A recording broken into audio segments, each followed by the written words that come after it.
Em noite onde o Brasil não achou a cor da bola, perdeu a primeira na Copa América depois de 11 jogos de invencibilidade sob o comando de Dunga. Noite de Brasileirão para o Inter, o time busca a recuperação em Florianópolis diante do Figueirense. É agora no Papo de Boleiro.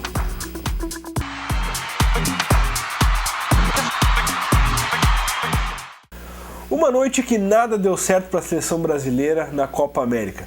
Diante da Colômbia, o time brasileiro acabou perdendo a primeira, 1-0, gol ainda no primeiro tempo, decretou a derrota do Brasil depois de 11 jogos de invencibilidade sob o comando do Dunga. Desde aquele 7-1, Helena, nós não sabíamos o que era a derrota, né? E eu acho que perdeu da maneira certa para ver que uma competição de valendo pontos e tudo mais, o Brasil ficou muito ok, né? Não adianta ganhar em amistoso, né? Já tinha tido dificuldade na primeira partida contra o Peru, mas assim, Diogo, a gente estava mesmo comentando na redação há pouco.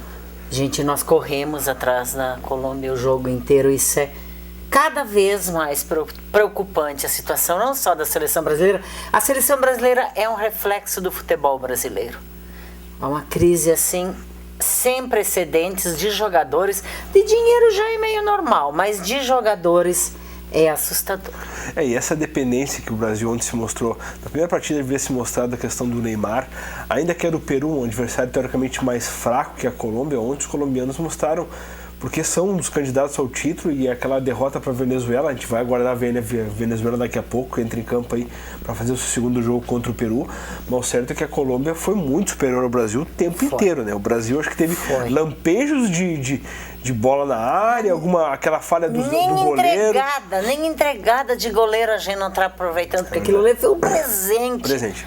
E assim, nós corremos o risco de ficar fora da primeira fase já, dependendo do resultado da Venezuela. Se a Venezuela ganhar hoje de noite, vai a 6 pontos e joga pelo empate contra o Brasil na última rodada para ser líder do grupo. E aí o outro jogo é Colômbia e Peru, aí os colombianos buscariam a vitória de todo jeito para fazer a sua parte e classificar. Tu imagina? E não é, eu não vejo nenhum absurdo. Claro, se nós estivéssemos falando daqui há 10 anos atrás, 5 anos atrás, onde o Brasil goleava todo mundo e tudo mais, levar em consideração que o empate contra a Venezuela não é nada normal, hoje eu tô assim, eu não acho que não seja. A nossa referência, o Brasil não pode se basear em um jogador. É verdade, nós não podemos, assim. Tem muita gente boa. E a gente vê que não é mais caso de treinador, não é, porque a seleção está queimando todos os últimos treinadores, até o Filipão. O Filipão era um ícone, era intocável até pouco tempo atrás. Último campeão. E não só pelo seu trabalho na seleção, trabalho de clubes, nada contra o Dunga, mas é assim, tá parecendo uma coisa que não tem jeito. Que é muito, muito complicado. A seleção brasileira parece em campo um apanhado de jogadores que correm atrás da bola. O Brasil não mostra um esquema tático, o Brasil não tem uma jogada ensaiada. O Brasil não tem nada, tem aquilo que a gente olha nos clubes europeus, no futebol europeu. Até provavelmente a própria Colômbia mostrou no jogo de ontem, assim, questão de entrosamento, de jogadas. O Brasil não tinha isso. E assim, eu não entendo porque a Colômbia também tem jogadores que jogam lá fora do Brasil. Exato. Fora do país, fora do seu país, né? Fora do seu país. Jogam lá na Europa, jogam. Então, é muito complicado. Então, é uma crise, assim, que eu temo pelo tempo que ela vai demorar. Nós estávamos comentando lá, talvez essa questão da Copa América possa estender a preocupação para as eliminatórias, depois do 7-1, só faltaria mais para nossa derrocada a gente não classificar para uma Copa do Mundo. Seria a primeira em toda a história, e olha que não é impossível, porque no momento nós caímos e os outros países evoluíram um pouquinho, não muito, porque fica devendo o futebol, mas a nossa queda é muito grande e a evolução dos outros países já nos ameaça. É verdade. Falando um pouquinho da expulsão do Neymar, o jogador acabou expulso depois do término da partida, já havia recebido o cartão amarelo que deixaria ele suspenso para a partida contra a Venezuela, mas ele acabou tomando vermelho também no final da partida. Mas existe uma contradição aí na própria Conmebol sobre a questão da suspensão do jogador, do camisa 10 do Brasil. O certo é que vai haver um julgamento agora no sábado para saber se o Neymar será suspenso de mais de um jogo. Inicialmente, apenas uma partida para cumprir suspensão o Neymar, mas se houver o julgamento e ele for condenado, pode aí a suspensão ser de mais partidas, caso o Brasil avance na competição, né? E fica fora do restante da Copa, se a gente classificar. Se a gente classificar. Então, assim, é um destempero, a gente não sabe o que acontece. Ele está envolvido numa polêmica aí, para variar, de dinheiro, né? Que a ganância não tem limites. Um clube tão rico, um guri dessa idade que ganha tanto dinheiro, ficar fazendo falcatrua para esconder, para não pagar imposto, para não pagar as parcelas devidas a quem o revelou, entende? Eu tinha um professor que dizia assim, eu quero pagar por ano $500 mil de imposto de renda. É sinal que eu tô ganhando muito dinheiro, né? Mas eles nunca têm que chega, Diogo, isso me assusta, não só no futebol. É uma ganância desmedida, parece que a pessoa perde a noção de o que é e deixa de ser, sabe? E aí isso pode ter atrapalhado também. E eu acho que assim, ele é muito novo para essa responsabilidade. No Barcelona ele anda e vai porque ele só tem... Olha para um lado tem um craque, olha para o outro tem outro. E na seleção a responsabilidade caiu sobre ele. Ele é a referência. Eu acho que isso pesou um pouquinho demais pro guri, afinal de contas ele é um menino ainda, né? Pois é. E lembrando, quem depende de substituto aí pode pintar o Robinho, né? Eu acho que é um dos nomes mais cotados. Mas eu acho que ainda o Robinho, com a experiência dele, porque ontem entraram os meninos e foi um fracasso. Eles não acertavam um passe. Isso é inadmissível. O Brasil precisa se achar em menos de 2 dias aí, lembrando que o jogo contra a Venezuela é já no domingo. Vale a classificação. A gente espera o jogo com os venezuelanos agora de noite aí para ver a definição do grupo, mas se o Peru ganhar, embola tudo, né? Mas se a Venezuela ganhar, fica muito próximo da vaga. Não e sei o Brasil vai ter que lutar bastante para passar de fase. Falando ainda de futebol, o Internacional...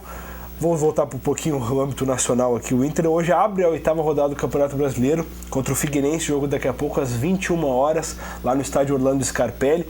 Diego Aguirre tem vários desfalques, são 9 no total, e o Inter vai meio remendado e buscando a primeira vitória fora de casa, Helena. Eu acho que o Figueirense é o adversário certo para isso, né? É o adversário certo e assim, eu acho que o Inter vive o dilema de estar participando de uma competição tão importante, de estar tão perto de um título da Libertadores. É um dilema, é uma coisa que é difícil de administrar.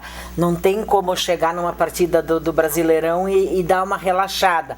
Mas é o jogo. Hoje o Inter não pode se dar o luxo de perder de novo, porque está bem pertinho da zona do rebaixamento. É a partida para se recuperar. Essa partida é isolada, né? Já começa a ver os times da ponta abrir, né? E agora já não é mais o Atlético Paranaense, é o São Paulo já que está na ponta. Agora já está mudando aqui. Os que estão encostando aqui já mudou. Tem São Paulo, tem o Corinthians chegando já, o Atlético aqui, Mineiro. O Sport aqui, se for natural, já aqui na próxima rodada já vai estar aqui por baixo, que no andar da carruagem as coisas se ajeitam, né? Então, mas eu acho que assim, contra o Figueirense dá para recuperar, até para dar manter esse astral legal que estava nessa interrupção da Libertadores. Isso é importante no futebol. Verdade, é muito importante. Disso aí, né? Lembrando que o Diego Aguirre conta com o retorno do Anderson no meio campo e com o do Lisandro Lopes no ataque. O Lisandro Lopes formará o ataque com o Rafael Moura, já que o Neymar acabou vetado. Essa é a vantagem do Inter, né? Ele perde jogadores, mas ele ganha outros. E ele tem opções, né? Então, por isso que dá a qualidade se mantém até certo ponto, né? É isso que dá para confiar numa recuperação do Inter hoje. Na defesa, o Rua tá fora também, o Hernando vai acabar sendo deslocado. O Hernando estava atuando como lateral esquerdo, o menino Arthur vai ganhar nova opção lá pelo lado. E o Grêmio parece mesmo, Helena, vai confirmar o Carlos Munhoz, atacante chileno aí de 26 anos, teve destaque mais pertinho de nós aqui no Colo-Colo, mas que pertence ao Ali, lá dos Emirados Árabes. Eu acho que é uma boa opção para o Roger, no momento que, se o Inter ainda tem um grupo um pouco mais de volume de jogo, até de qualidade no grupo, eu acho que chega para somar no Grêmio, né? A gente fica acompanhando as matérias que se vê sobre o Grêmio mais à distância e a gente percebe que o Roger tem feito a diferença, porque ele é um rapaz novo que está precisando mostrar. Então, ele tem trabalhado muito, muito, muito. Uma coisa que não se via com o consagrado Filipão. Já era mais light, já não se fazia tanta coisa. Ele praticamente não comandava treino. Era detalhe, mais, né? O Roger tem que provar ainda. O Roger tem que provar. Isso é uma coisa favorável num momento tão complicado do Grêmio, que ele tem que provar. Então, a gente vê que ele trabalha, que ele tem feito assim. Ele tem feito o máximo, tudo que está ao alcance dele para conseguir fazer o Grêmio se recuperar. E olha, pelo time que o Grêmio tem, até que tá bonitinha aí a posição na tabela, né? Olha, um 7 aí, o Grêmio 11 pontos. 4, 5 pontos do primeiro colocado. Exatamente. Olha, se manter aí, porque sempre surge aquele medo de um novo rebaixamento, é um fantasma assim que apavora a torcida gremista e alegra os contrários, né? E aí acho que é um alento, e se ele se manter nesse ritmo, acho que já está bem bom. É verdade, lembrando que o Grêmio deve ser confirmado hoje, entre hoje e amanhã, 2 desfalques para a partida contra o Palmeiras. O Juliano, a gente já sabe, é desfalque confirmado, o jogador teve um problema físico aí, está vetado pelo departamento médico. E o Pedro Rocha não vem participando dos treinamentos, também passará por avaliação para saber se terá condições de encarar o Palmeiras na Arena no final de semana. Eu acho que é um jogo chave para o Grêmio, nessa retomada que eu estava falando, assim, né? Ou de repente engrena de novo, porque a gente já viu alguns Grêmios diferentes nesse Brasileirão. Então eu acho que falta a regularidade, que ganha né? Do Corinthians, o que perde é sem atacar lá. O São Paulo.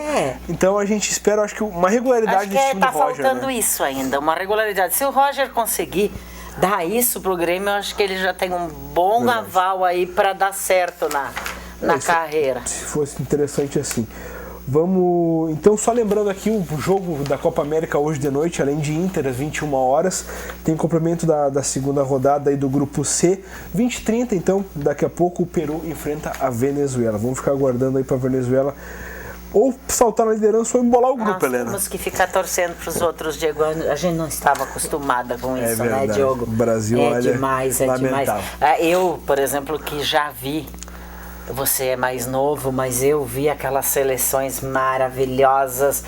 O Brasil referência, todo mundo queria ver o Brasil, e isso a gente vai perdendo também com os adversários. Eles param de respeitar a gente porque eles dizem, mas o bicho não é tão feio assim, dá pra bater nele, né? É verdade. Para encerrar o programa, a gente tem o gol da Colômbia, esse gol que decretou a vitória do time colombiano e a derrota do Brasil depois de 11 jogos de invencibilidade com o Dunga. Ficamos por aqui, um abraço, até amanhã. Até amanhã.